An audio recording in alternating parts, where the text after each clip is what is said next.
There are three main types of posts on LinkedIn that are super awesome to lean into, and I want to share them with you today. Hey, what's up, you guys? My name is Lindsay Mitrosiles. I'm a LinkedIn coach, mentor, expert, and agency owner. And today, I want to help you understand the better option when it comes to types of posts on LinkedIn, what's working, and which ones you should really focus on when you're creating content for the platform. All right, let's dive into it. So the first type of posts that we want to do are text posts. Now, there's a lot of different variety you can add to text posts, but here are a couple different options when you're thinking about the type of text post to make. One is a short quote that is something easy to digest for your clients or your audience on LinkedIn.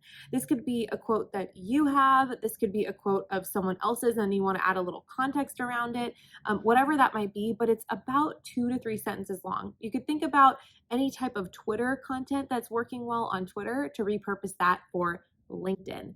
The other type of text post that works really well is repurposing your Instagram captions. Now, I have a LinkedIn content playbook that actually describes how to do this in the best way and the most efficient way. So make sure to check the show notes below to get that content playbook. It is a free guide for you. And then the other type of text post is essentially adding a photo to that. When it comes to photos, most photos that do well are not those super professional types of photos. It's really just you grabbing your camera phone and snapping a quick shot, or having someone take a photo of you with a group, whatever it might be. Those type of photos do well attached with a caption, creating some context around that photo. The second type of content that's doing pretty well right now on LinkedIn are polls. Now, polls are really interesting. I always tell my students and my clients to make sure that when you're creating a poll, it's still in line with your brand, your business, and your content pillars.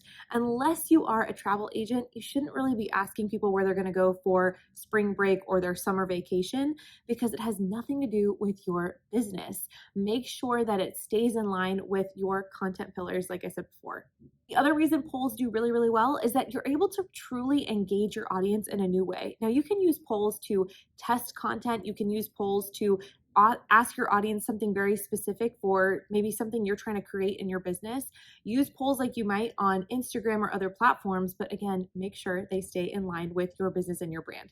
A third type of content that's doing really well on LinkedIn, but weighs a little differently, and I'll get into this in a second, are videos.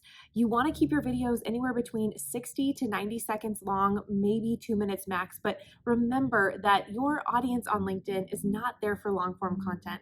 Really, if you want to make videos and have a video longer than about 3 minutes, get here on YouTube. But for LinkedIn, it's a great way to mix up your audience's feed so they see something new. And it's a great way for you to show your face and your voice and your inflection and have them get to know you better, like you better, and trust you even more.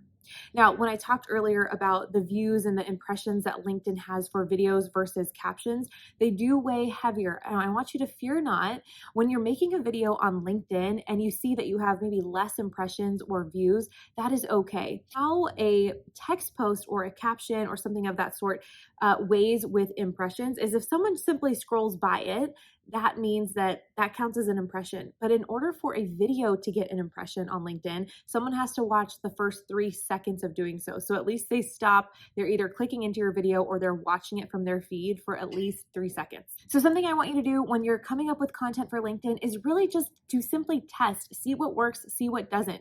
Now, you also need to remember with videos, while the impressions might be a little bit lower, we'll also notice that engagement tends to be higher. So people might be commenting more and things like that. If you want to do some type of consistent video posting for a 30-day span, I highly recommend it. It's really, really helpful for your audience to, again, get to know, like, and trust you better. If you enjoyed this video, please like it below, subscribe to the channel, and share with any of your entrepreneur or business owner friends who are looking to leverage LinkedIn for leads and sales.